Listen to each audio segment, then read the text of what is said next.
Beleza, então, será que está funcionando? Vamos fazer uma pesquisa aqui. Vamos pesquisar Curitiba. Vou pesquisar. Ele vai fazer a requisição e vai trazer os dados para mim atualizar o meu componente. Só como que ficou legal. Beleza, eu já estou aqui com o meu Visual Studio Code aberto, né, na pastinha do meu projeto. Então, para a gente iniciar um projeto React, a gente precisa rodar o comando npx create react app. Ponto. Por que ponto? Né? Porque eu já estou na pasta do meu projeto. Se eu não tivesse, eu poderia colocar myapp, por exemplo. Ele criaria a pasta myapp e colocaria todos os meus arquivos dentro dessa pasta. Mas eu já estou na pasta que eu quero, então eu vou colocar um ponto, tá? E aí ele vai começar a baixar todas as dependências necessárias para a gente iniciar o nosso projeto. Pode demorar um pouco, tá? Beleza, ele terminou de fazer a instalação. E a primeira coisa que a gente vai fazer agora é dar uma limpada no nosso projeto, beleza? A gente vai apagar alguns arquivos que não vai ser necessário para a gente. Vou começar aqui pelo readme.md. É o readme gerado pelo próprio React, traz aqui algumas instruções e tal, mas a gente não precisa por hora. Então, deletar ele. Aqui na pasta pública a gente tem alguns arquivos, Favi com alguns logos, manifest.json, robot.txt, então pode deletar tudo. Aqui no arquivo index.html a gente também tem um monte de comentários aqui, então a gente pode dar uma limpada aqui também. A gente pode apagar aqui o link para o manifest, esse link para o logo, esse description também não vai ser necessário para a gente, system color também não. E aqui ele está importando o favicon que a gente acabou de deletar, então vamos apagar também. Vamos aproveitar aqui e atualizar o título do nosso app, né? O header app. E fechou aqui no nosso arquivo index.html. Vamos entrar aqui na pasta source e aqui tem alguns outros arquivos que a gente não vai precisar. Então a gente pode apagar o setup tests, a gente não vai trabalhar com testes nesse projeto, né? Então a gente pode apagar o setup tests, report web vitals, o logo também, o app.test, arquivo de teste, o app.css também. Então deletar. A gente vai deixar o index.css porque a gente vai precisar dele mais na frente, beleza? Mas a gente pode vir aqui dentro e apagar esses estilos que já vieram aqui. Vamos deixar ele vazio. Feito isso, a gente finaliza aqui a limpeza do nosso projeto, né? Deixamos aqui realmente só os arquivos que a gente vai utilizar. E o próximo passo agora é configurar o ESLint, né? Para quem não conhece, o ESLint é uma ferramenta de análise de código altamente utilizada em larga escala aí no mercado de desenvolvimento, tá? Que ele vai nos auxiliar a escrever um código mais limpo, né? Seguindo um estilo mais padronizado. Beleza? O ESLint ele já vem instalado no React, a gente só precisa rodar o comando para configurar, beleza? Então a gente roda npx ESLint passando a flag --init, tá? Então a gente vai responder algumas perguntinhas aqui, por exemplo, para que você gostaria de usar o ESLint, né? A gente vai colocar aqui que para checar a sintaxe, encontrar problemas e forçar um estilo de código, beleza? A gente vai utilizar os módulos de JavaScript, né? Import, export. A gente está utilizando o framework, que é o React. Nesse projeto a gente não vai estar utilizando o TypeScript, então não. E o nosso projeto vai rodar no browser. Beleza, aí aqui ele traz duas opções, né? Você pode responder algumas questões sobre o seu estilo para que você faça uma configuração aí mais personalizada, mas a gente vai escolher aqui um guia de estilo popular já, né? Se eu não me engano, um dos mais utilizados é esse padrão aqui do Airbnb, então a gente vai marcar ele.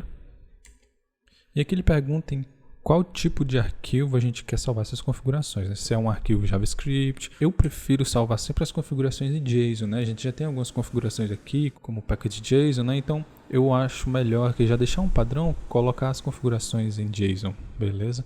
Então eu vou selecionar o JSON, ele vai dizer aqui que precisa baixar algumas dependências para ele funcionar, beleza, vamos dar sim. Beleza, depois de configurado o ESLint, vamos abrir aqui nosso source, entrar no arquivo index, você vai ver que ele vai trazer aqui alguns errinhos para a gente, né? Então, vamos ver o que ele diz. Olha só, ele diz que JSX não é permitido em arquivos com extensão .js, né? Como eu disse, é só um estilo de código, né? Então a gente tem um padrão a seguir de acordo com aquele estilo que a gente selecionou. Então nesse padrão específico, a gente não vai utilizar JSX em arquivos .js, tá? Então vamos lá, vamos mudar a extensão do nosso arquivo aqui, como o lint sugere. Então index.jsx, eu vou fazer o mesmo aqui para o app. Beleza. Então aqui a gente apagou alguns arquivos, né? Vamos dar uma limpada aqui também, que a gente não tem mais esse report web vitals. Como vocês podem ver, teve uma pequena alteração na nova versão do React, né? Então a gente importa o React DOM client, cria aqui um root, né, passando a nossa div root lá do index.html e utiliza o método render para renderizar o nosso componente app. Tudo que a gente precisa fazer para funcionar, tudo que a gente precisa ter no caso, é o nosso componente app, né? Então eu vou tirar isso, eu vou deixar aqui bem clean, bem simplificado, tá? E é isso. Isso é tudo que a gente precisa para o React funcionar direitinho. Agora aqui no nosso arquivo app.jsx, ele traz aqui alguns erros, né? Eu vou apagar toda essa estrutura aqui que ele trouxe. Vamos colocar aqui um H1 com o texto olá mundo por hora, né? Ele vai, vamos ver qual é o erro aqui. Ele diz que o React precisa estar no escopo quando a gente está utilizando o JSX. Isso acontece porque a gente não importou o React, né? No caso aqui, esses importes do CSS e do logo, a gente já apagou os arquivos, então vamos tirar. Então, para a gente poder utilizar o JSX, vamos importar aqui o React. Isso daqui não é necessário para o React funcionar, né? O React funcionar mais, de novo, nesse estilo de código que a gente está utilizando, a gente vai utilizar o JSX em arquivos JSX. E para utilizar o JSX, a gente precisa ter o React importado aqui, beleza? Então, pessoal, feito isso, a gente termina aqui por hora com o ESLint, né? Então a gente já configurou, já corrigiu os primeiros erros ali. Agora a gente vai instalar o Tailwind CSS, né? Que é o que a gente vai utilizar aí para estar estilizando o nosso projeto, beleza? Mas não precisa se preocupar, é uma coisa bem simples, vocês vão ver. Eu vou abrir aqui a documentação do Tailwind. É uma documentação bem organizada, bem prática. Eu vou aqui em Get Started para a gente ver como que faz para instalar. Então, tem algumas maneiras de usar o Tailwind aqui. Você pode utilizar aqui o CDN. Se você estiver trabalhando em um projeto com HTML puro, sem framework, você pode só importar aqui o script e utilizar o Tailwind. Mas como a gente está utilizando o React, vamos aqui em Framework Guides, procurar aqui pelo React, tá aqui, Create React App. E aqui ele vai trazer algumas instruções para a gente fazer a instalação. Bom, a gente já criou o nosso projeto, já estamos na pasta do nosso projeto. Então ele traz aqui 2 comandinhos para a gente rodar, beleza? Então vamos fazer a instalação. Esse comando. Eu vou abrir aqui um novo terminal. Limpar. Vou colar aqui. E beleza. Ele vai baixar aí as dependências que ele precisa. Fechou. Agora a gente vai ver aqui o segundo comando, que é para iniciar o Tailwind, né? Quando a gente iniciar, ele vai trazer para a gente 2 arquivos de configurações, tá? Já rodou. Então tá aqui, ele trouxe mais 2 arquivos de configurações. A gente não vai precisar se preocupar com esse, né? Então vou abrir aqui o Tailwind e vamos ver aqui na documentação o que ele diz para a gente. Então, a gente precisa configurar, especificar qual o caminho dos arquivos que a gente vai estar utilizando o Tailwind, beleza? Ele traz aqui um exemplo, eu vou copiar esse caminho aqui, para a gente poder ver melhor aqui no VS Code. Ó, aqui no Content, a gente vai colar o caminho de todos os arquivos que a gente vai utilizar o Tailwind. No exemplo dele, ele trouxe, como vocês podem ver aqui, ó, da pasta source, todas as pastas dentro da pasta source e todos os arquivos dentro dessas pastas com as extensões JS, JSX, TS, TSX, a gente vai utilizar o Tailwind, né? No nosso caso, a gente não vai estar utilizando o TypeScript, então a gente pode deletar aqui o TS, TSX. Beleza? Feito isso, pessoal, a gente já pode utilizar o Tailwind. Acabou, é só isso. Então eu vou abrir aqui o terminal e vou iniciar a nossa aplicação. Beleza, tá lá, tudo funcionando perfeitamente, o nosso Olá Mundo. Deixa eu só deixar aqui um do lado do outro para a gente poder ver melhor. Para a gente começar, a gente vai criar um nosso pequeno formulário, né, com um input e um botão para a gente digitar o nome da cidade que a gente quer pesquisar. Então eu vou aqui no meu app.jsx, vou apagar aqui o nosso Olá Mundo, vou abrir uma estrutura e vou criar uma div. Né? Por hora é isso. Se a gente precisar de fazer outras divisões, a gente vai seguindo, beleza? Mas por hora eu vou criar uma div para englobar tudo e vou criar o nosso form. A gente não vai precisar de action e dentro desse form a gente vai ter um input do tipo text mesmo. A gente pode pôr aqui também um placeholder, né? Que vai ser aquele texto que vai estar aparecendo no nosso input. Então eu posso colocar aqui só cidade. Ah, detalhe que eu acabei esquecendo é que a gente precisa iniciar aqui algumas configurações do Tailwind, né? Ele traz essa última instrução aqui para a gente adicionar essas linhas aqui no nosso index CSS, tá? Então acabei esquecendo dessa parte, mas é só copiar e colocar aqui no index.css. Beleza? Vou salvar. Vou voltar aqui para minha aplicação e vocês podem ver que já mudou aqui os estilos, né? Então o Tailwind ele meio que já faz um reset para a gente, por exemplo. Se eu colocar aqui um H1, realmente título, vocês vão ver que o H1 tem o tamanho normal, né? Ele não é grande. Então coloca aqui um parágrafo, vocês vão ver que o CSS já está com um reset aí aplicado, beleza? Lembrar desse detalhe que eu havia esquecido, né, de colocar essas linhas aqui no nosso index CSS, beleza? Fechou.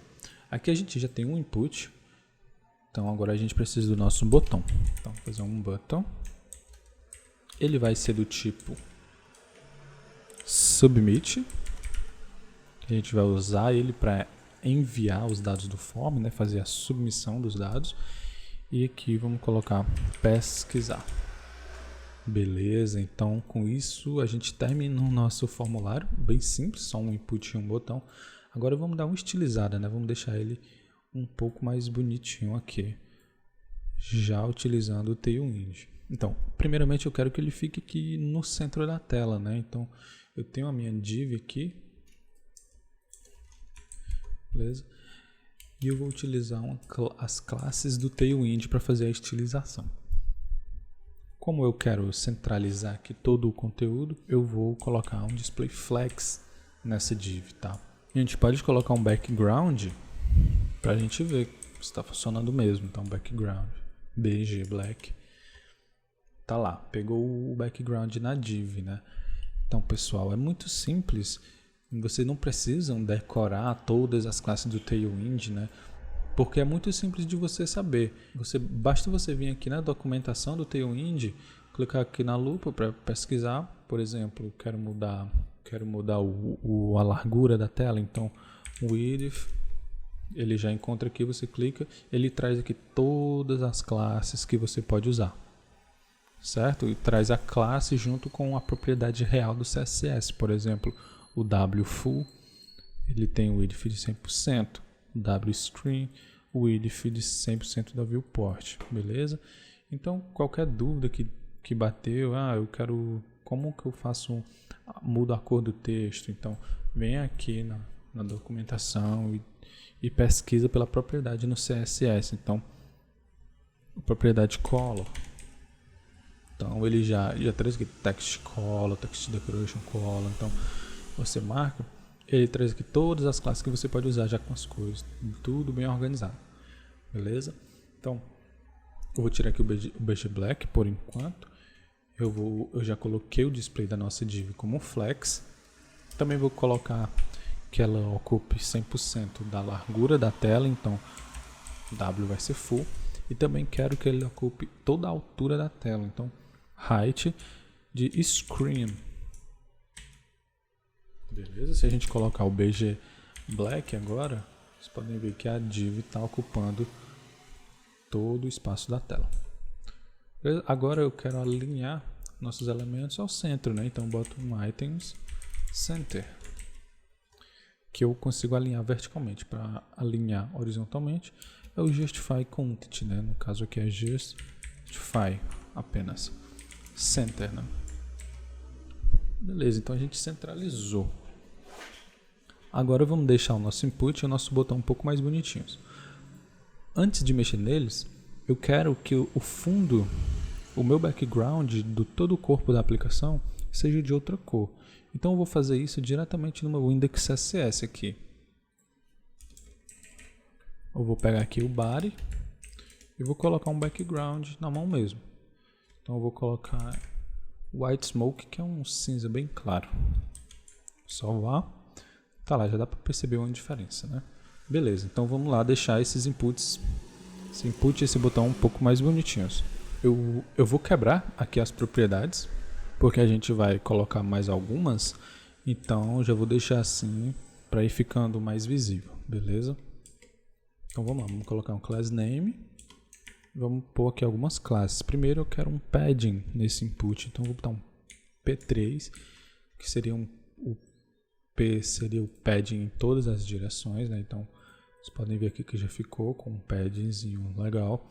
Eu também quero que o input tenha umas pequenas bordas arredondadas, né? Então vamos colocar aqui a classe rounded. A gente coloca o tamanho dessa borda arredondada, né? Então tem de SM, de small, MD, LG, XL, né? Tudo isso você pode consultar na documentação, é bem simples. Então eu vou colocar um rounded LG.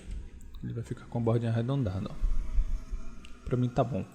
Mas eu não quero, quando eu selecionar meu input, ele fique com essa borda azul, né? Então a gente precisa tirar aqui o outline desse input, né? É muito simples também, só botar um outline. Não.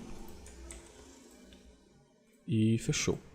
Agora vamos melhorar aqui o botão, né? Primeiramente, eu vou quebrar aqui também. Beleza, porque a gente vai colocar algumas propriedades aqui, fica melhor de ver. Então, vou pôr o class name. A primeira classe que a gente vai colocar aqui é um background color. Eu quero que o botão seja de outra cor, né? Então, vamos ver aqui como que faz um background color.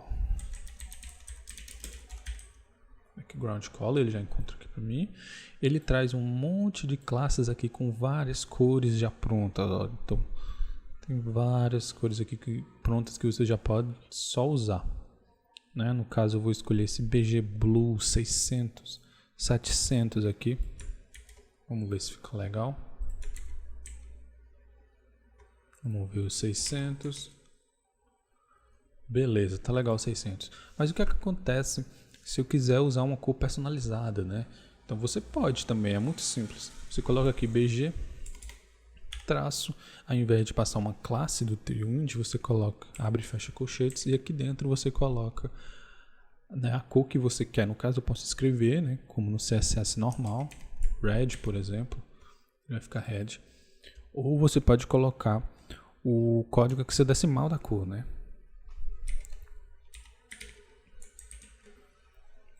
Beleza? Então vai funcionar também do mesmo jeito. E essa sintaxe aqui não funciona só para o background, funciona para várias coisas também. Por exemplo, para o padding, né? Que aqui ele tem alguns paddings já padrões, né? Com alguns valores definidos. Então, pô, você não está conseguindo encontrar aqui o valor que você quer, você pode especificar na mão aqui. Então coloca o traço, abre e fecha colchetes e escreve aqui como se tivesse no CSS normal. Então eu quero um padding de 100 pixels, então 100 pixels vai funcionar também, beleza? Então funciona para padding, para margem, né, para color. Beleza, no caso vamos colocar um P3 para ficar igual ao do input ali. Beleza, vamos colocar o rounded LG também, já ficou mais arredondado. Vamos colocar uma margem esquerda aqui no botão para ele separar um pouco aqui do input, né? Então margem, né, M, e esquerda left, então ml. Vamos colocar aqui um 3. Tá lá, ficou bom, separou um pouco. E a cor do texto eu quero que fique branco, né? Então vamos colocar text white. Também queria que o texto do botão ficasse um pouco mais negrito, né? Então vamos lá, colocar text bold, né? Na verdade não é text bold, é font bold, né? Isso, boa. Ah tá, eu esqueci de voltar aqui, né? Esqueci de voltar ao azul, então eu vou colocar aquela mesma classe que eu tenho, Wind Blue 600. Daí vai ficar um azulzinho, legal. E por hora é isso. Nosso formulário tá aí, depois a gente vai mexer nele para fazer ele funcionar de fato, né? Agora a gente vai criar o nosso card, onde a gente vai mostrar as informações sobre o tempo. Então vamos criar um novo componente para isso, beleza? Esse form também poderia ser um componente, né, separado, mas vamos deixar aqui para facilitar um pouco, beleza? Mas o card é interessante que a gente crie um componente novo só para ele. Então vou aqui na minha pasta source, né, vou criar uma pasta de components.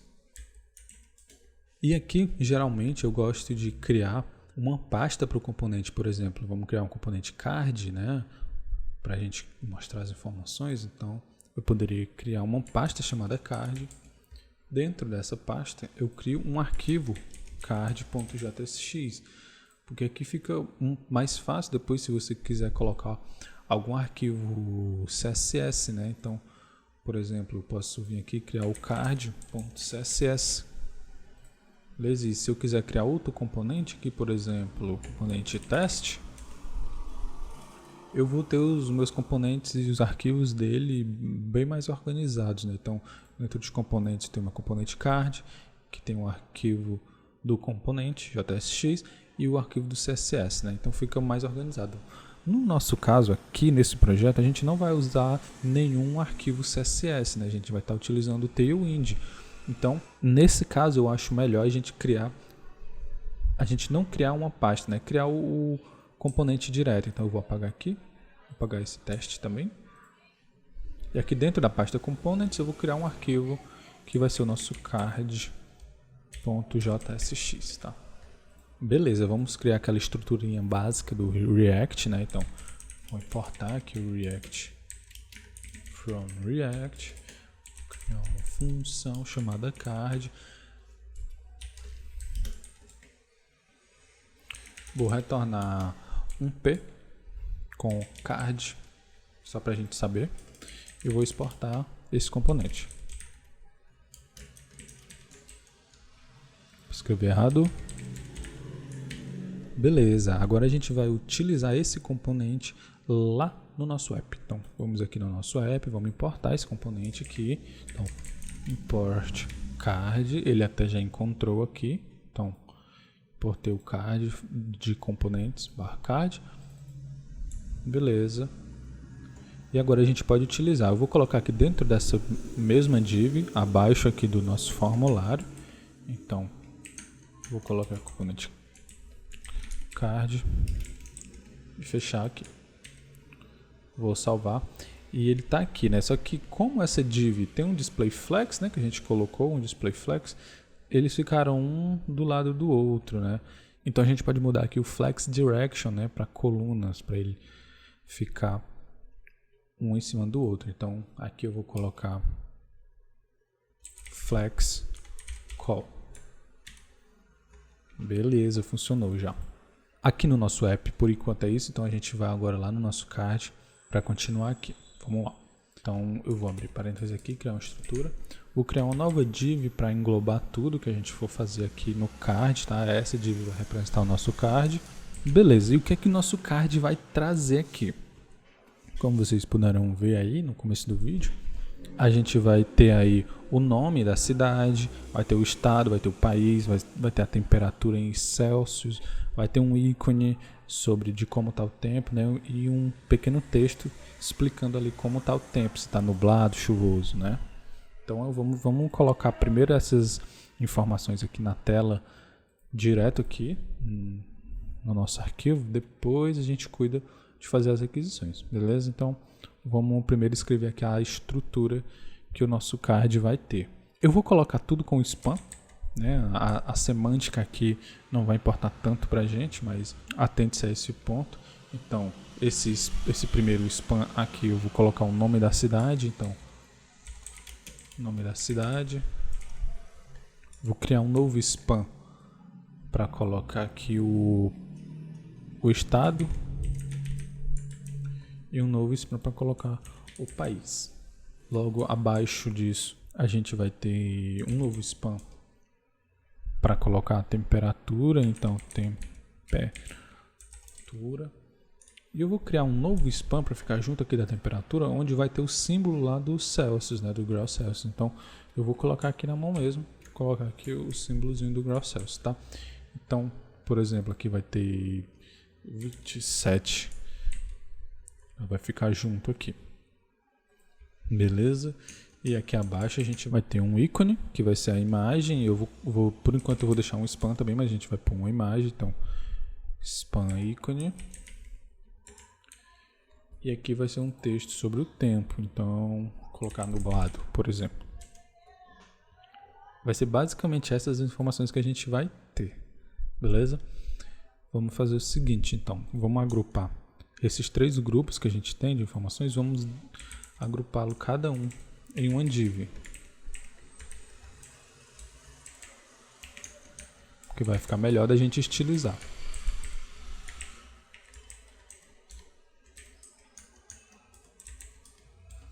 Vou colocar esse daqui também. Opa.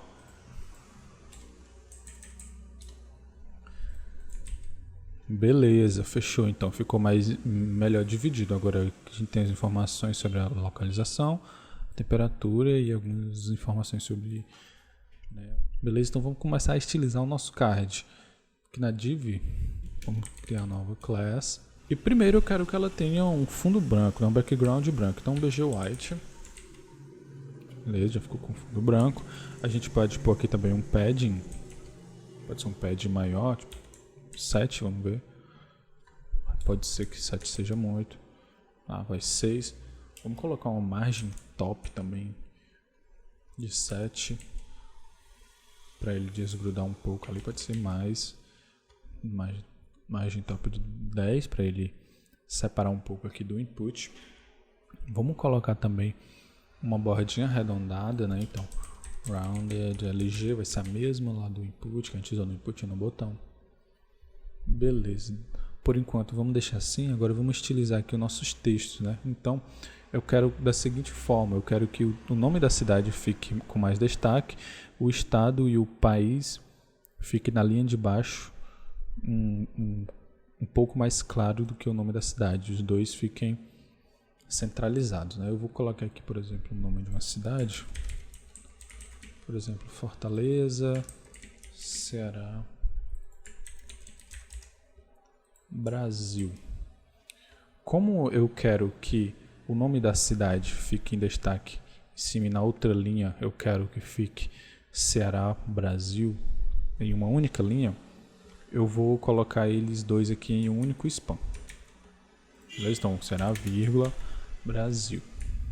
Então, vamos estilizar aqui agora o nosso span, né? Então, class name. Primeiro de tudo, quero que ele ocupe uma linha inteira, né? Quero que os outros dois fiquem abaixo dele. Então, vou colocar um display block nele. Com isso, já ficou embaixo. Tá, quero que seja um pouco maior também. Então, text LG, vamos ver. Pode ser até XL, um pouco maior. Vamos deixar LG por enquanto. Se ficar muito pequeno, a gente aumenta mais. Beleza? Então eu quero também que seja negrito, né? Então, fonte bold. E eu também não quero que seja um preto profundo, né? Então eu vou aqui no Tailwind.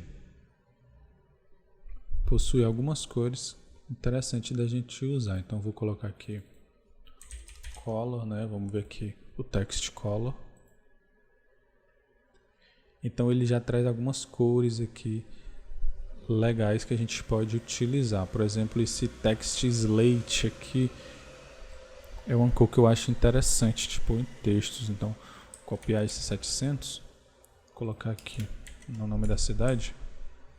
Ó, não sei se dá pra perceber, vou tentar dar um zoom, mas fica uma cor um pouco mais suave do que o preto, né? Por exemplo, se eu coloco 100, ele vai ficar bem claro, 200 um pouco mais escuro, 400, né? Ele fica aqui um cinzazinho meio prateado, não sei. Então, 700, tem um 600. Então eu vou colocar aqui 700 porque dá uma quebradinha no preto, né? Beleza. É isso, na div aqui que está englobando essas duas informações, eu vou colocar um text center, né? Para eles ficarem centralizados. E eu acho que está meio pequeno, né? O nome da cidade, vamos colocar maior. XL, beleza. Agora eu quero que o nome do estado e o país fique um pouco mais clarinho, né? Não tenha tanto destaque assim. Quero que o nome da cidade fique mais destacado. Então, vamos aqui nesse span de baixo, vamos colocar primeiro a mesma cor. Né? Só que a gente pode agora utilizar um número menor aqui para deixar mais claro. 500, 400. Acho que 400 está legal. A gente pode mudar o tamanho, definir também o tamanho. Então, text MD, que seja médio. Já tá, então SM. Vai ficar bem menor. Eu acho que fica legal assim. Mas ela tá muito fina. Vamos ver se a gente se colocar um medium não melhora um pouco. Eu acho que ficou bem legal. Agora a gente vai estilizar aqui, né, a temperatura. Então a gente vai ter aquele número maior com o símbolo do Celsius ali em cima do número, né? Então vamos começar estilizando aqui a temperatura em si. Então eu quero que fique um texto bem grande. Então text XL, ó, é o máximo, né? Mas você pode utilizar aqui um multiplicador, por exemplo, 3XL, né? Então ele já vai ficando maior. Então 5, 7, 8. Vamos colocar um 7. Aí vamos deixar 8. Então vamos deixar mais negrito também. Então fonte bold. Beleza, ficou legal. Vamos tirar de novo o preto. Vamos colocar essa mesma classe que a gente colocou lá na cidade. Ó, só que vamos pro 700, né, para ele ficar mais escuro. Beleza, já dá uma quebrada, já fica bem legal. Tá, e agora a gente precisa posicionar isso daqui aqui em cima, né, para ficar bem legal. Então, vamos dar uma class name. Eu vou aumentar um pouco, tá muito pequeno, então teste LG, por exemplo. Opa. Tá, não muda muito. XL. Deixa eu ter um pouco maior, 2XL, acho que tá legal. Tá, só que ele tá muito fininho também, então a gente pode. Fonte bold também. Beleza. E para ficar legal aqui também, vamos pôr a mesma cor. Aqui também funciona, por exemplo, aqui a gente tem dois elementos que possuem duas classes iguais, né? Elementos de texto que podem ser herdados. Então, ao invés de colocar aqui, repetir a classe nos dois elementos, você pode colocar no pai desses elementos. Então, vou tirar aqui, vocês vão ver que vai ficar. Vai tirar o negrito e a cor, então eu posso colocar aqui na div que engloba os dois, eles vão herdar essas propriedades também, tá? Então, fica também bem interessante. Beleza, ficou um tamanho legal, já tá negrito, já tá com a cor certa, mas eu quero que ele fique aqui em cima. Como é que eu posso fazer isso? Então, vamos colocar essa div que engloba os dois como display flex. Com isso ele já subiu aqui, né? Vamos separar um pouco ele de cima aqui das informações da localização. Então vamos dar margem top de 10. Acho que ficou muito. Então vamos diminuir. Beleza. Margem 4 aqui.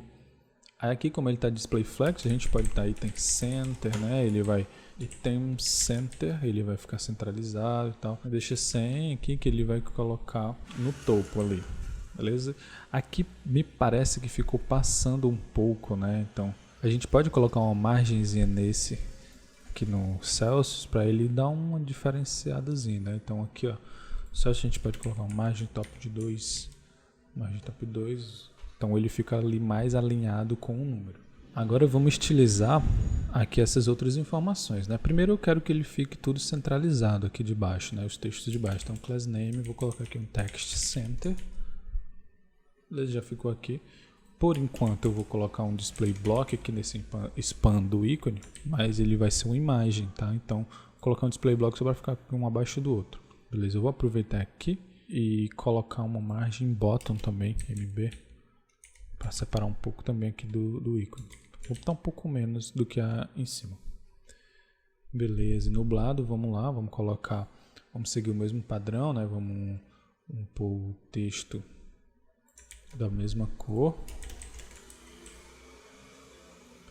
Beleza, a gente pode pôr um font bold também, ou medium. Aqui na nossa div do card, a gente pode pôr até uma sombra também, para ficar um pouco mais destacado aqui do fundo, né? Então, o Tailwind já vem com as sombras prontas bem legais que a gente pode utilizar. Então, Shadow, que eu tenho o tamanho, tem o SM, quase não dá para ver. Aí tem o MD, tem o LG, já ficou a sombra bem maior, XL, ó, também tem aqui até o 2XL. O MD fica bem legal.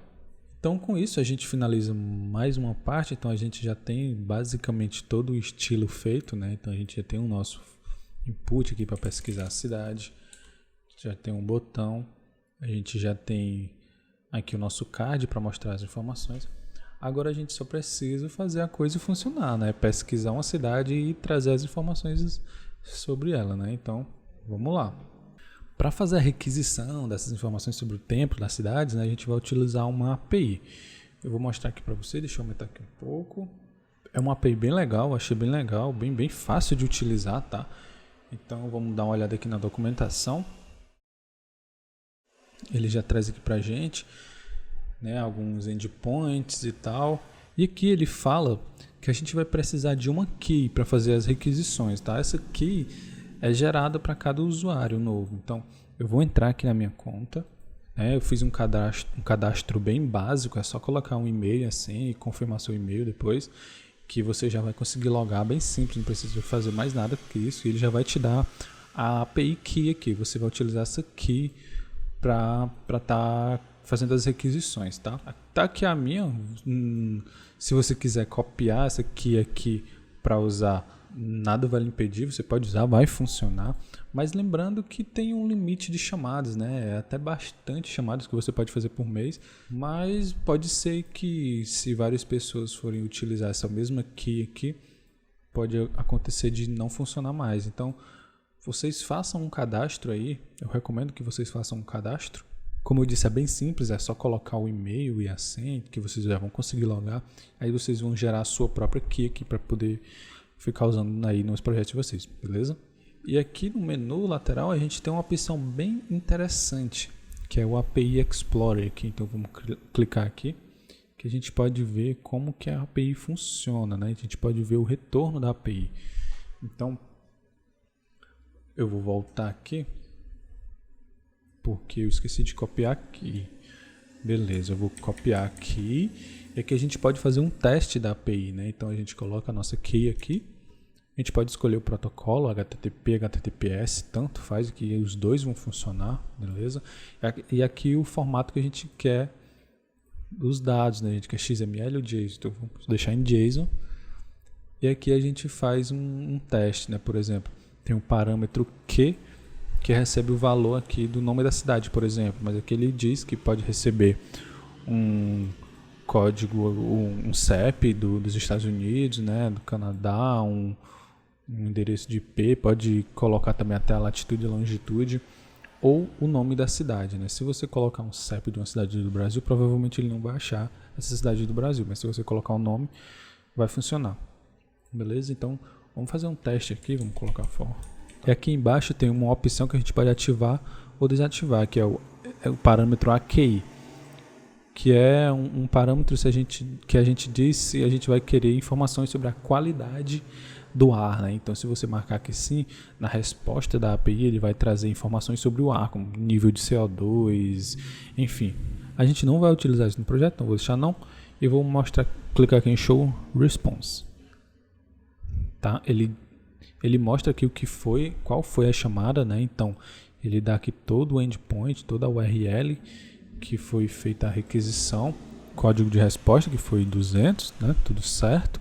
Tá, dá um headers aqui, headers da resposta, e também o corpo da resposta, que é o que interessa aqui a gente. Então, como vocês podem ver, aqui tem várias informações legais. Por exemplo, tem um objeto, dentro desse objeto a gente tem uma chave localização, a location, que tem um nome, por exemplo, Fortaleza, região, country, a latitude, a longitude, o time zone, né, América Fortaleza, data local também traz aqui. Aqui na chave current, ele já traz a temperatura em Celsius, traz a temperatura em Fahrenheit. Aí aqui na condição, ele traz um pequeno teste, né, light rain shower. Traz o ícone também pra gente, traz a velocidade do vento. Enfim, tem várias informações interessantes aqui que vocês podem usar. Por exemplo, a sensação térmica, né? Feels like. Então, tem várias informações que vocês podem estar utilizando aí. Podem estar implementando, né? Na aplicação de vocês, tá? Aqui o que vai ser útil para a gente vai ser basicamente esse texto, o ícone, a temperatura em Celsius e as informações sobre a localização, aqui nome, região e country, beleza? Aqui no ícone você pode copiar esse link e a gente pode dar uma olhada aqui, tem uma prévia, então ele traz o íconezinho pra gente, beleza? Então é isso, essa é basicamente a API, a única coisa que a gente vai precisar fazer é criar uma conta para a gente gerar a nossa chave, né? E com essa chave a gente passa aqui no parâmetro da URL, então a gente consegue utilizar tranquilamente.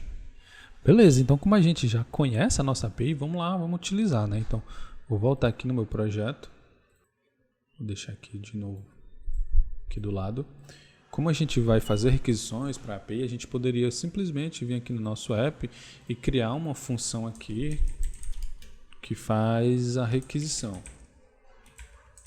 Mas isso não fica muito interessante, principalmente se você estiver trabalhando depois em um projeto maior, que você vai reutilizar essa função de fazer essa requisição dos dados várias e várias vezes, né? Então, vamos organizar aqui o nosso projeto, né? Caso ele cresça, a gente não venha ter problemas. Então, eu vou aqui na pasta Source criar uma nova pasta chamada Services, né? Que a gente vai colocar aqui algumas coisas dos nossos serviços, entre eles a nossa API. Então, eu vou colocar um arquivo, criar um arquivo chamado API.js, beleza? Dentro desse arquivo, a gente pode criar as nossas funções que vão lidar, né, com as requisições da API. Na documentação da API, possuem diversos endpoints que vocês podem fazer. Não só esse de buscar essas informações, tá? Vocês podem buscar informações sobre previsão do tempo. Aí a gente vai colocar todas essas funções que lidam com a API dentro da nossa pasta Service no nosso arquivo API, beleza? Vai ficar bem organizado, vai ficar bem mais fácil da gente reaproveitar isso depois. Então eu vou criar uma função que vai fazer essa busca, né? Vai fazer essa requisição. Então eu vou criar um const, vou chamar aqui de fetch data, né? Que vai ser a nossa função que vai fazer o fetch dos dados aqui. Beleza? Antes de continuar aqui, eu vou pegar a minha key e vou deixar salvo aqui em cima para ficar mais fácil da gente utilizar, beleza? Então vou salvar aqui uma const key, passar um string, vou passar aqui o valor. Beleza, já está salvo ali. Então, e eu já vou exportar aqui, export default, a minha função para eu poder reutilizá-la depois em outro arquivo. Como essa função ela vai ser a responsável por buscar os dados, né, da API, ou seja, fazer a requisição da API, e isso demora um tempo que a gente não conhece muito bem, ela vai ser uma função assíncrona, né? Ou seja, a gente vai executar e ela vai se encarregar de buscar os dados. Mas a gente não sabe exatamente se vai ser na mesma hora que ela vai responder, vai demorar. A gente não sabe quanto tempo vai demorar, então ela se trata de uma função assíncrona, né? A gente já sabe que se trata de uma função assíncrona. Então vamos colocar aqui que ela é uma função assíncrona. Então, async. Beleza? Eu vou criar aqui uma const fetch response, que vai ser a resposta da API, beleza? Então vai ser igual ao que? Eu vou fazer um fetch na URL da API, para que a gente possa bater na API e ela retornar os dados, beleza? Eu vou voltar aqui na página da API, eu vou copiar aqui essa URL que ela foi chamada, beleza? Então, vou copiar aqui. E antes de fazer a chamada, eu vou criar uma nova const chamada URL para a gente montar aqui a nossa URL, para ficar um pouco mais claro. Beleza, então o que acontece? Todo esse caminho aqui vai ser igual, né? Todo esse caminho aqui, na verdade, vai ser igual. A gente só vai precisar passar aqui a nossa key que já está salva, né? Como a gente já salvou aqui, a gente não precisa passar aqui na mão direto, né? Caso a gente precise mudar posteriormente. Então, eu vou... Onde tem aqui o parâmetro key, igual, tem um valor. Eu vou apagar esse valor. Eu vou colocar aqui com a sintaxe do templates literals, né? Então aqui dentro eu coloco a minha variável que vai ter o valor da key, que no caso é essa aqui. Então eu coloco ela aqui. E o parâmetro Q aqui é o que a gente digitar no nosso input, né? É o que a gente digitar aqui no nosso input. No final das contas vai ser passado para cá, para o parâmetro Q, né? Então a nossa função ela vai receber o que a gente digitou aqui para fazer a requisição. Então eu vou receber aqui através do parâmetro uma cidade, né? Vamos colocar aqui a cidade. E o que eu digitar aqui, o que eu passar como parâmetro para essa função, ele vai usar aqui na minha carry da URL, né? Então, vou de novo colocar aqui a cidade, beleza? Aí a gente passa o parâmetro AQI, que é sobre as informações do tempo, a gente deixa não mesmo. Então, faltou só o igual aqui. E beleza, a gente já tem a URL para a gente fazer a requisição. Eu vou usar aqui a função fetch, né, do próprio JavaScript. Então, vou fazer a função fetch e vou passar essa URL. Ou seja, eu vou fazer um fetch nisso daqui, né, com a minha key e com a cidade que eu passar aqui para a minha função. Porém, esse fetch, como a gente já comentou, ele é assíncrono, né? Ele demora um certo tempo para fazer essa busca dos dados, fazer essa requisição na API. Então, a gente precisa que o nosso código, que quando o nosso código chegue aqui na linha 6, ele pare aqui e espere o fetch retornar os dados, né? Para isso, a gente coloca um await, tá? Então, a função vai ser executada. Quando chegar nessa linha, ele não vai executar as linhas adiante, ele vai parar aqui e esperar que o fetch traga a resposta da API. Aí sim, ele vai continuar, beleza? Vamos fazer um teste aqui. Vamos dar um console.log dessa resposta para ver o que a gente está recebendo aqui de resposta da API. Tá? Por enquanto é isso. Vamos lá no nosso app.js. Vamos criar uma função que vai lidar aqui com o envio do formulário, tá? Então aqui no meu form eu vou criar um evento de onSubmit, tá? Ou seja, quando esse formulário aqui for enviado, vai ser executado alguma coisa. Então essa coisa vai ser aqui a nossa handle submit, que é a função que a gente ainda não criou. Então, deixa eu apagar esses espaços aqui, tá meio confuso. Beleza, então aqui em cima no nosso app, vamos criar essa função. Então, handle submit, essa função. Tudo que essa função vai fazer por enquanto é dar um console log de buscando dados. Por exemplo. Será se isso está funcionando? Vamos testar. Eu vou abrir aqui o console do navegador. Então, quando eu clicar aqui para enviar os dados do formulário, é para ele dar um console log buscando os dados, certo? Então, vou clicar. Olha só o que aconteceu. Ele não mostrou aqui para mim e recarregou a página. Mas por que isso está acontecendo, né? Não era para ele ter dado um console log aqui? Então, isso acontece porque esse é o comportamento padrão de um envio do formulário, né? Você envia o formulário e ele recarrega a página. Esse é o comportamento padrão. Para a gente evitar isso, a gente tem que bloquear esse comportamento padrão, né? Toda função que a gente utiliza de um evento, assim, seja um submit, seja um click, a gente consegue recuperar informações sobre esse evento em si, certo? Então, eu tenho aqui o event.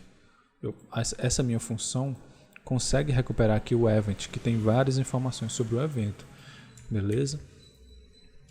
A gente tem, dentro do event, a gente possui informações sobre quem foi que disparou o evento, né, para a gente saber se foi o formulário, enfim, possui várias informações sobre o evento sobre o evento em questão que foi ativado, beleza? E como a gente quer prevenir, né, bloquear esse comportamento padrão do formulário, tem um método bem interessante, que é o seguinte: então a gente vai acessar o evento e usar o método prevent default.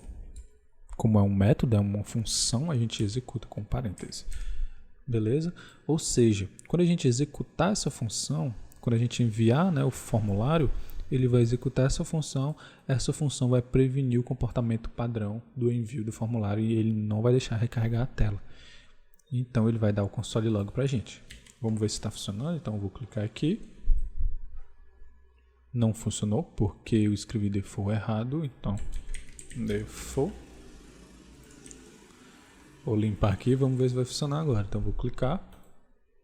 Tá lá, ele não recarregou a página e mostrou aqui o console log pra gente.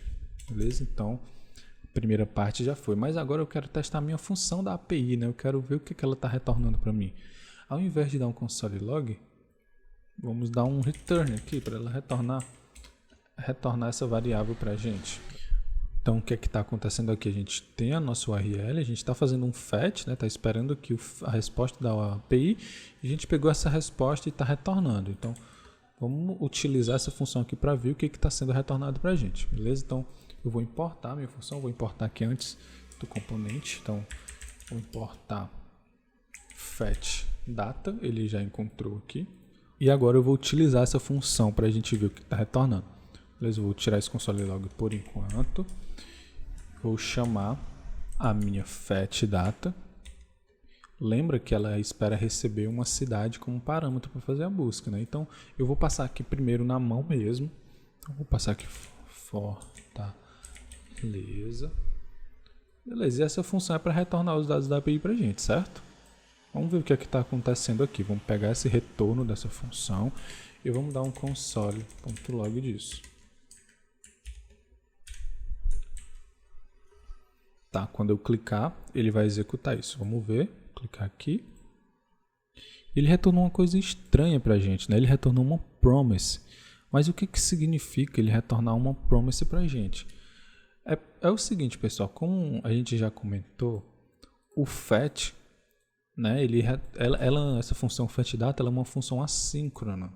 Ou seja, a gente vai chamar ela, vai executar ela, mas a gente não sabe em que momento ela vai trazer a resposta para a gente, né? Ela vai demorar um tempo para trazer essa resposta e esse tempo a gente não sabe.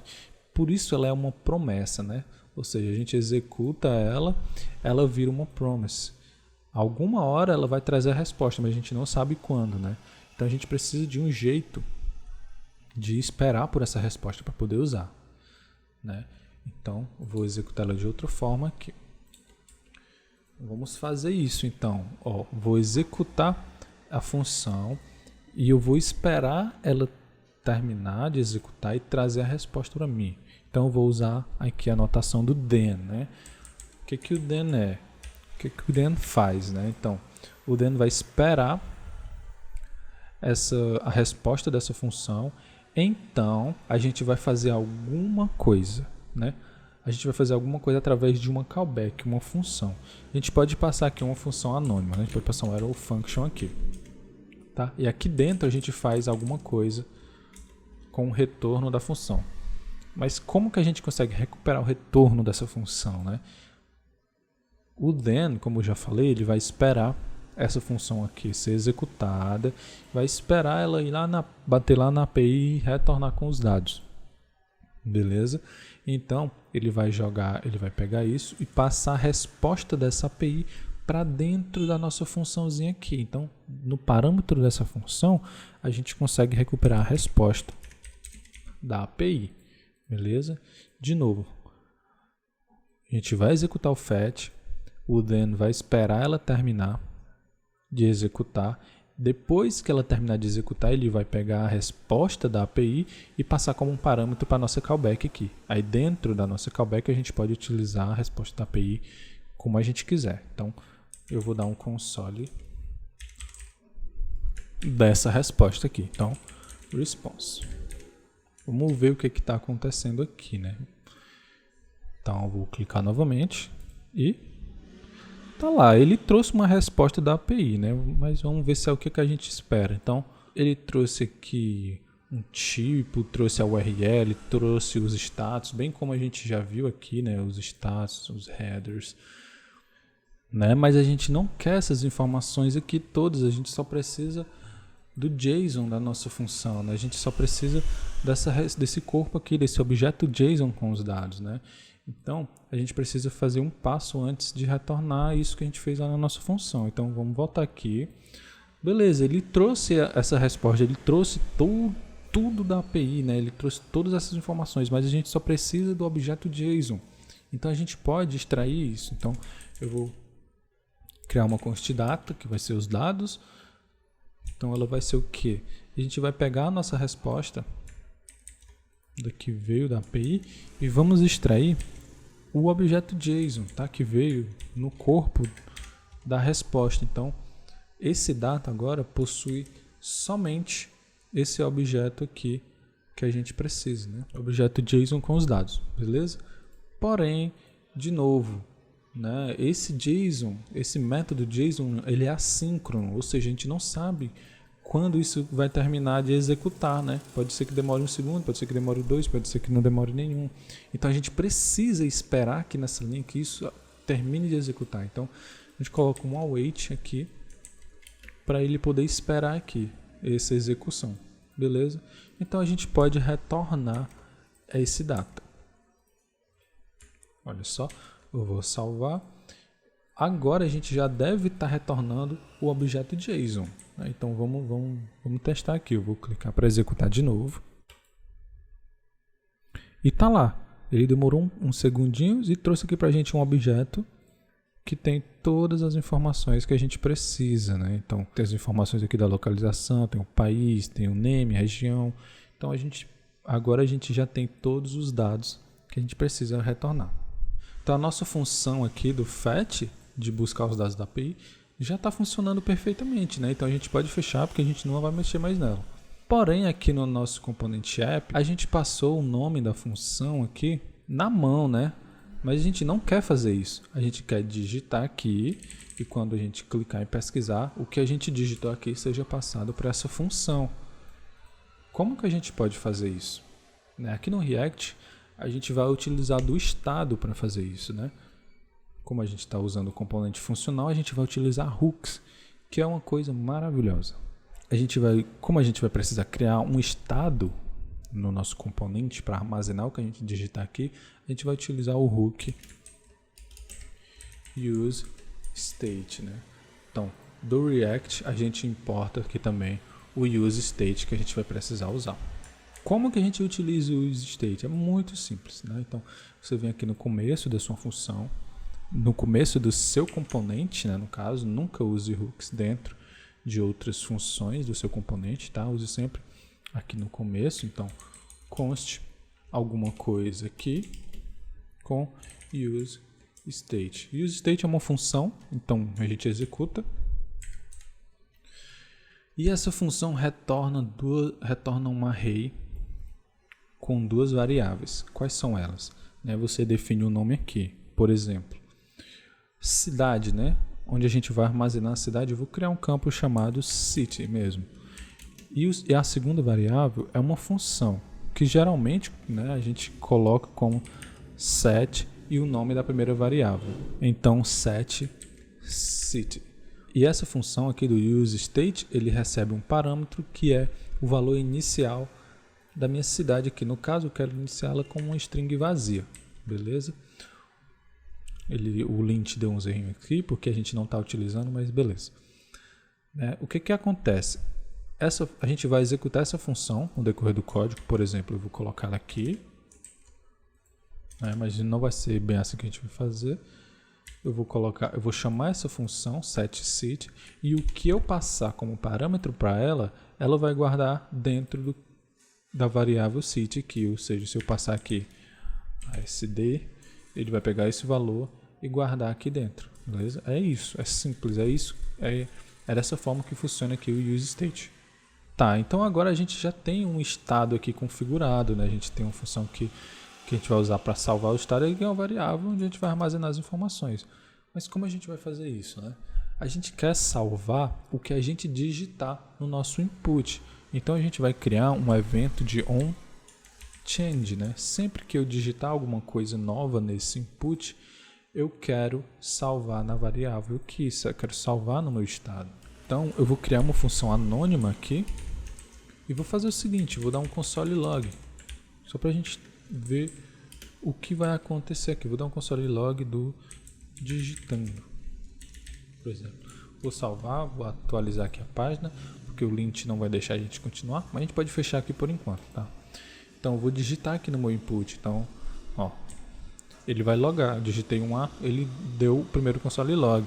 Vou dar outro, e aqui ele está printando, ó. Cada vez que eu digito, ele vai dando console log, né? Então, beleza. Mas como que eu faço para pegar o valor desse input? Vamos fazer o seguinte, lembra do evento? O evento possui várias informações. Aqui no handle submit a gente usou o evento para usar o método prevent default, para evitar que o formulário recarregasse a página quando fosse enviado, certo? A gente também consegue recuperar o evento aqui nessa função. E através do evento a gente consegue acessar o target, que seria o elemento que está disparando esse evento, né? No caso, o nosso input. Então, se eu venho aqui na minha função e dou um console log do evento, vocês vão ver. Vou atualizar aqui. E eu digitar, vocês vão ver que ele vai trazer um objeto gigante, um objeto do evento, possui diversas informações. Como eu falei, possui o target, né? Dentre essas informações, possui o target, que é o elemento que está disparando o evento. Então, se eu colocar aqui event.target, salvar, o slint vai ficar reclamando aqui. E eu digitar, vocês vão ver que ele está logando para mim o input, o próprio elemento input, né? Beleza? E esse elemento, ele possui um valor, que é justamente o que a gente está digitando aqui. Então, se eu acessar o event.target, que é o meu input, e acessar o valor desse input, vou recarregar de novo, eu consigo recuperar o que eu estou digitando nesse input. Beleza? Olha lá, está funcionando, eu estou conseguindo logar o valor desse input.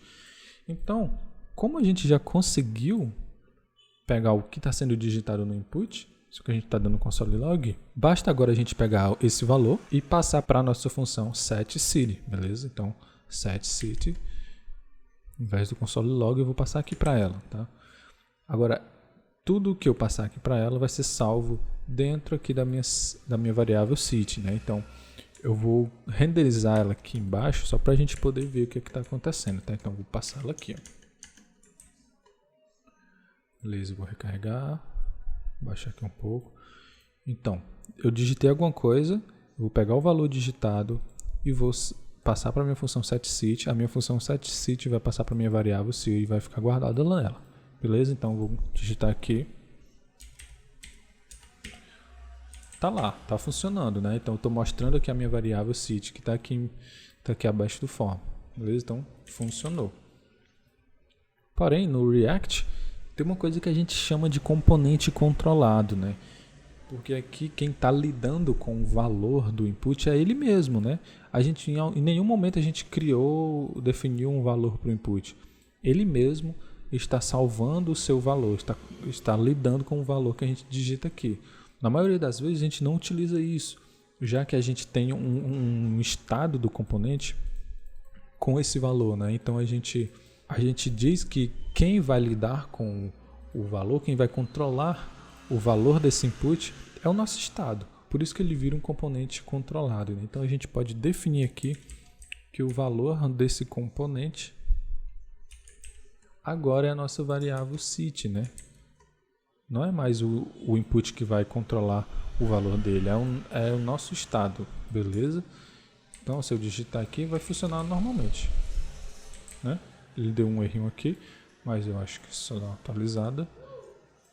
Beleza? Então é isso, está funcionando normalmente. Mas o que mudou aqui então, né?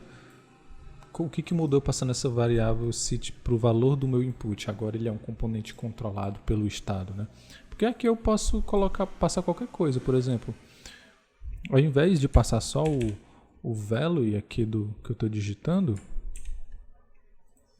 eu posso passar um string maior, tipo mais coisas. Ou seja, quando eu digitar, eu vou pegar o que eu digitei, mais coisas e salvar na variável, e isso vai ter no input. Ou seja, eu digito um A, ele ficou aqui junto, entendeu? Agora quem controla o que aparece nesse componente, nesse input, é o nosso estado. A gente consegue melhorar um pouco isso daqui, né? Ó, o que está acontecendo aqui? A gente está acessando o evento, do evento a gente está acessando o target, certo?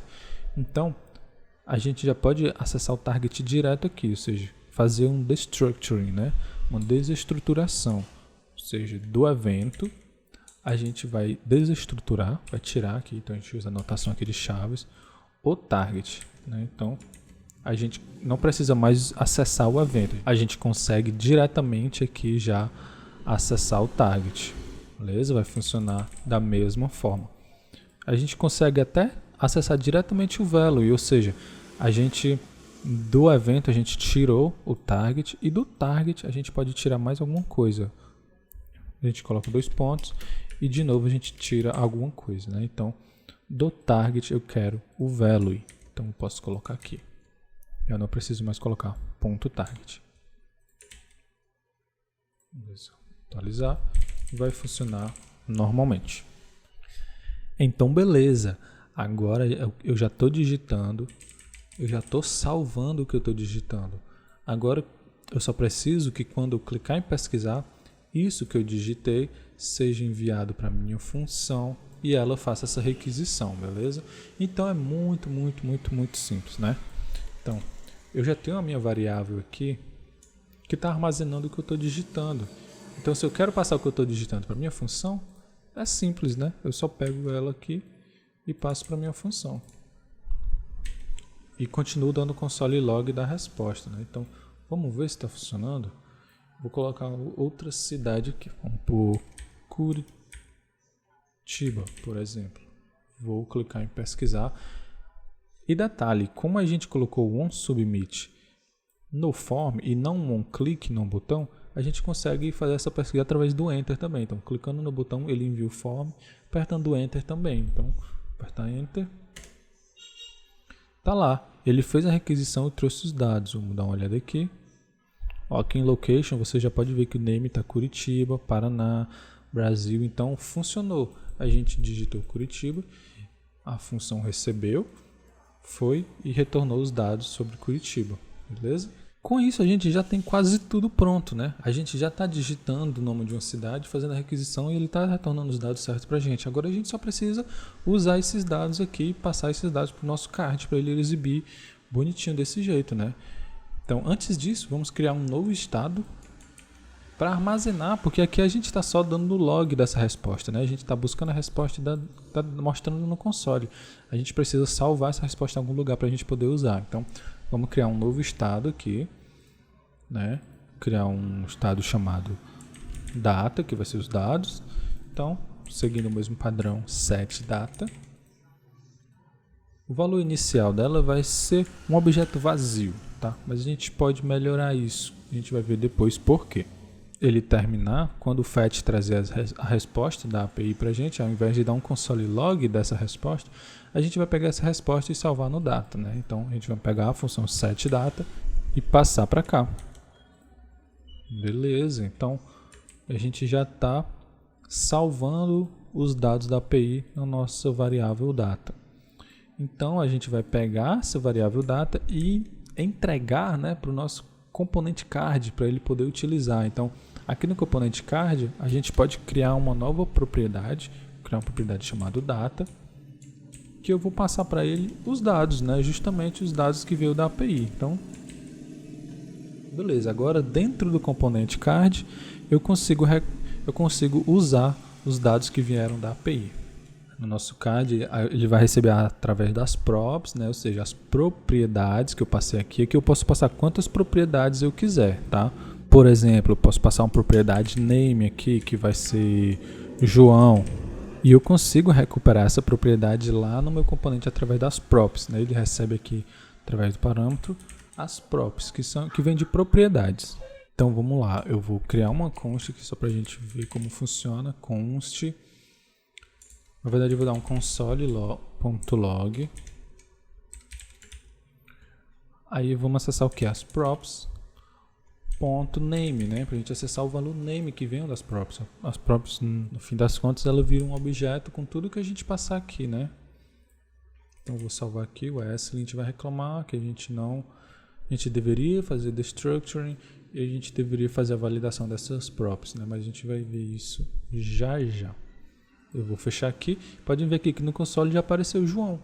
Ou seja, eu consegui recuperar essa propriedade name aqui lá através das props, né?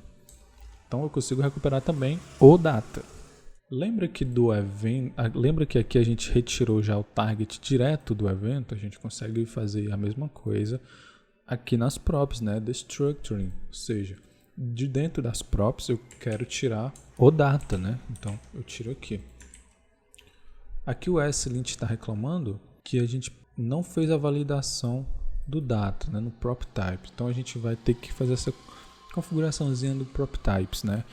Então primeiro vamos importar o prop types from prop types. Isso daqui não vai influenciar em nada em performance, em nada no usuário final, beleza? É só uma ferramenta para ajudar no desenvolvimento, ou seja, a gente define o tipo de prop que a gente vai receber aqui no data, por exemplo, se ela vai ser um string, se ela vai ser um número, tá? E se caso a gente esteja desenvolvendo e esse componente receba um número na propriedade data, a gente vai receber um alerta, né? Um warning no nosso console dizendo que aquela propriedade deveria ser outra coisa. É para isso que a gente usa o prop types. Então, aqui no final, vou colocar o meu card.proptypes e vou definir que o meu data, prop types, ele vai ser um objeto. Então, eu posso só dizer que ele é um objeto, no fim das contas, né? Eu vou dizer aqui no final que ele é required, né? Que é obrigatório eu ter essa propriedade para o meu componente. Aí aqui ele dá um erro bem esquisito, que ele diz que o prop types tem que estar listado nas dependências do projeto, né? Mas é estranho porque o prop types já vem instalado com o React, né? Mas beleza, ele dá aqui um comando, né, para a gente resolver esse errinho. Então npm is prop types para a gente adicionar prop types nas dependências do nosso projeto. Então eu vou rodar esse comandinho aqui. Beleza, já rodei, vou limpar aqui. Vamos dar uma olhada no package.json. E aqui nas nossas dependências, o prop types já está aqui, beleza? Agora ele só está reclamando que a gente não está usando o data, né? Calma lá, ESLint. A gente já vai usar. Beleza, pessoal. Vamos dar uma olhadinha aqui na página da API para ver o que a gente vai usar, né? Então, esse objeto inteiro aqui é o nosso data, né? Toda a resposta da API. Então, de dentro do data, a gente vai retirar algumas informações que a gente precisa. Então, vou colocar aqui, criar uma const. A gente vai tirar algumas coisas da onde? Do data, né? Então, mesmo princípio, né? Destructuring aqui. Então, a gente vai tirar alguma coisa de dentro do data. Então, o que a gente vai tirar, né? A gente vai tirar essa chave location aqui. Então, eu pego location e a gente vai precisar também dessa chave current, né? Então, eu vou tirar ele aqui também. Agora a gente já tem as informações da localização e do current também, né? Então, a gente já consegue recuperar aqui o name, região, country, né? Então vamos atualizar essas informações aqui no nosso card, porque aqui já está colocado direto, né? Mas não é para ser assim. Então onde tem aqui o nome, cidade, eu vou colocar aqui, eu vou acessar location, né? De acordo com o objeto retornado aqui da minha API, ó. Então vou acessar location e eu quero o name, né? Então location.name. Da mesma forma que eu quero a região e o país separados por vírgula, né? Então eu vou abrir aqui. Eu vou abrir aqui para ficar melhor. Vou abrir o templates literals. Vou colocar primeiro location ponto region vírgula espaço location ponto country. Ok, agora a gente precisa das outras informações, né? Por exemplo, a temperatura em graus Celsius tá aqui, temp underline c de dentro do current, né? Então, mesmo esquema ali, location current ponto temp underline c. O ícone aqui do grau Celsius é assim mesmo, né? A gente não vai mexer. E agora aqui não é mais um span, agora a gente vai colocar o ícone, né? Onde que tem um ícone? Dentro do current, dentro de condition, a gente tem o text e tem um ícone, né? Então vamos colocar isso aqui.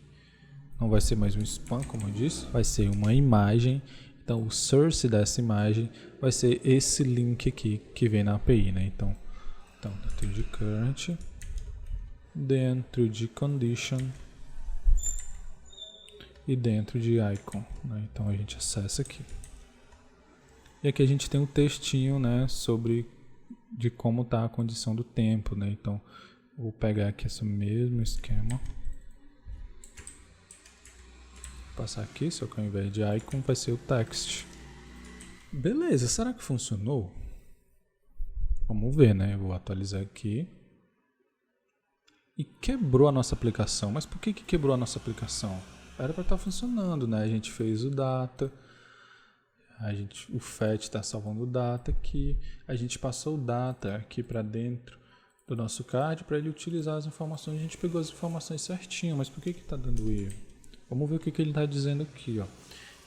No primeiro erro aqui ele diz que location é undefined, né? Vamos ver aqui na linha 14, a gente está usando location.name, mas ele está dizendo que o location é undefined. Por que é undefined? Porque no momento que a gente renderiza o componente pela primeira vez, a gente não fez nenhum fetch, né? A gente não buscou nenhum dado na API. E o nosso data, ele é um objeto vazio, ó. Quando ele inicia, ele é um objeto vazio. Ele não existe aqui dentro um location.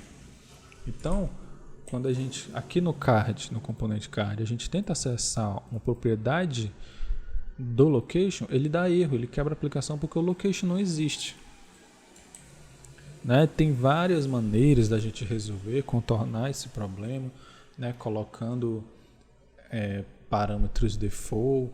A gente poderia até criar um location aqui na mão, mas a forma mais interessante que eu acho, pelo menos eu acho, que é de resolver esse problema, é a gente criar um estado inicial, né? Um objeto inicial ali para que a aplicação da gente não quebre. Com os dados que a gente quer mostrar antes que seja feita alguma requisição, beleza?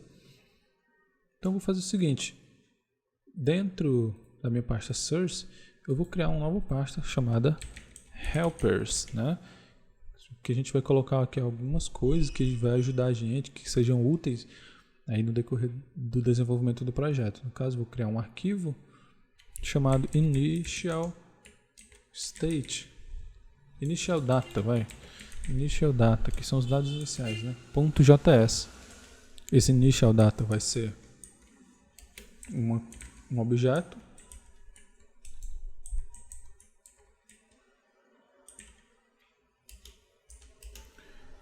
E eu vou pegar um modelo aqui do objeto que é retornado da nossa API. Beleza? Então eu vou dar um Ctrl C aqui e vou colar. Só que eu vou deixar aqui somente os dados que a gente vai usar, né? Então eu não vou usar nenhuma informação sobre isso, eu não vou usar esse code, eu não vou usar essa, né, temperatura em Fahrenheit, nem essas duas, nem a data, nem latitude, nem longitude. eu só vou usar basicamente essas informações, né, na minha aplicação. Então eu vou exportar esses dados.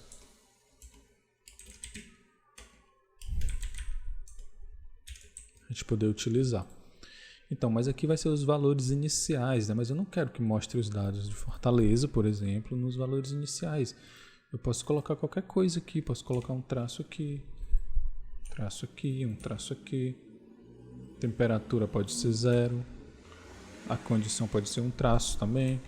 O ícone, você pode deixar esse ícone mesmo para ficar com um íconezinho legal. Vamos ver como que isso vai ficar lá. Beleza, então com nossos dados iniciais aqui já prontos, a gente pode só utilizar aqui, né? Então vamos lá no nosso app, eu vou importar initial data from .helpers initial data. E agora, ao invés de eu iniciar o meu data com um objeto vazio, né? Lembra que esse valor que eu passo para o useState é o valor inicial que essa variável vai receber. Então, ao invés de eu passar esse objeto vazio, eu vou passar o meu objeto que tem já as informações default lá, né? Então, vou passar esse initial data. Quando eu atualizar, vocês vão ver que a aplicação não quebrou mais e já trouxe aqui para mim, né, os tracinhos, o 0 que eu coloquei lá no meu initial data, né? Se eu colocar aqui o nome, ele vai começar a aplicação com esse valor. Deixar assim mesmo. Vamos só ajustar aqui mais uma coisa, que ele ficou muito fino, né, nesse valor inicial, porque não tem muitos números, não tem nome. Então, vou aqui no meu card, vou colocar um min width, né, e vou colocar um valor na mão mesmo, vou colocar 220 pixels. Vamos ver se fica bom. Tá aí, eu vou deixar assim. Porém, eu quero que fique tudo centralizado, né? Aqui está centralizado, mas isso daqui não está. E a imagem também não está centralizada. Então, aqui onde mostra a temperatura já está com display flex, né? Então, basta eu colocar um justify center. Ele vai centralizar. Eu quero centralizar também aqui a imagem. Então, ao invés de ser um text center, que centralizou só o texto, eu vou colocar flex também. E justify center. Beleza, centralizou, porém a imagem ficou do lado do texto, né? Então a gente coloca o flex qual para ficar um abaixo do outro. Align item center para ele não esticar, né? Beleza, então, será que está funcionando? Vamos fazer uma pesquisa aqui. Vamos prestar Curitiba. Vou pesquisar.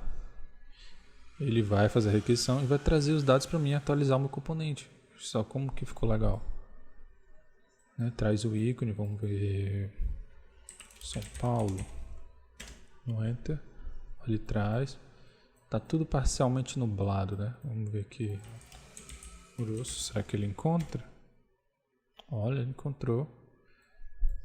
Né? Então, tá funcionando perfeitamente, pessoal. Mais uma coisa legal que a gente pode fazer nesse projeto é mudar um pouquinho no design responsivo, né? Ou seja, quando ele estiver aqui no PC, que ele fique assim, mas quando ele ficar no celular, né, no mobile, ele se comporta um pouco diferente, né? Então a gente pode, deixa eu mudar aqui para cá, ele se comporta um pouco diferente, né? Porque você pode ver que meio que quebra aqui o nosso input, né? Fica colado na tela, né? Então a gente pode resolver isso daí. E o Tailwind facilita demais isso, tá? Então eu vou voltar aqui no meu componente app, na minha div que engloba tudo, eu vou colocar um pequeno padding aqui. Aqui no formulário, eu quero que ele fique fixo embaixo, né? Então eu vou colocar, vai ser fixado, vai mudar aqui, vai fixar embaixo, né? Então bota um 0. Também quero que ele ocupe 100% da tela. Também quero que o input e o botão fiquem um no lado do outro, então display flex. Só que ele deu uma vazada, né? Eu vou colocar aqui que o input vai ocupar 100%. E aqui com flex 1 a gente diz que o input ocupa 100% da tela, 100% do espaço que ele tem disponível, né? Ou seja, o botão vai crescer e ocupar um espaço, o input vai ocupar aqui o espaço que sobrar, beleza? Então aqui no form eu vou colocar só um padding P4 para ele não ficar tão colado também. E o seguinte, eu não quero que fique centralizado aqui, porque parece agora que o card ficou mais para baixo, né? Sobrou mais espaço no topo, então ao invés de colocar o item center, eu vou tirar isso daqui. Não é o item center, é o justify center. Beleza, e o card vai ficar um pouco mais para cima. E é isso. Vamos dar uma olhada então, o que acontece se a gente aumentar a tela, né? Ele vai ficar assim sempre, mas eu não quero que ele fique assim sempre, eu quero que ele fique daquele jeito lá quando eu estiver no desktop, né? Então é muito simples de fazer isso, pessoal. Olha só. Primeiro a gente acabou de retirar aqui o Justify Center, né, da classe aqui. Então, quando ele tiver em uma tela acima da pequena, né, ou seja, quando a tela for pelo menos esse SM aqui, vocês podem ver os breakpoints do Tailwind na documentação, mas quando ele for acima da tela pequena, pelo menos acima da tela pequena, eu quero que ele aplique um Justify Center. Então, se eu aumento aqui agora, ele ativa o Justify Center. Para mim, beleza? E também, quando ele ativar o Justify Center, eu quero que o input volte para onde ele estava, né? Ou seja, quando o nosso formulário aqui, quando a tela estiver pelo menos pequena, né, acima da tela pequena, eu não quero mais que o meu formulário fique fixado, eu quero que ele volte a ter um display block, né? Na verdade, um position fixed, né? Eu quero que ele fique com position relative, por exemplo. Então, quando a gente aumentar aqui,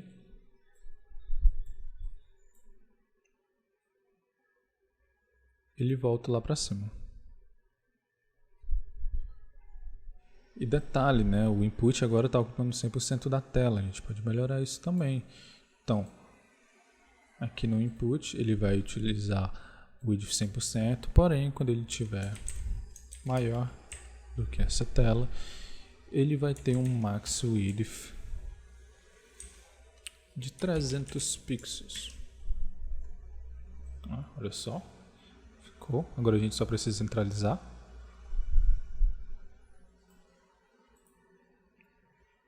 A gente pode deixar centralizado aqui já no formulário. Então, justify center. Beleza, ficou centralizado. Então, nossa aplicação vai ficar assim. Quando ele estiver em mobile, ele vai ficar assim, né?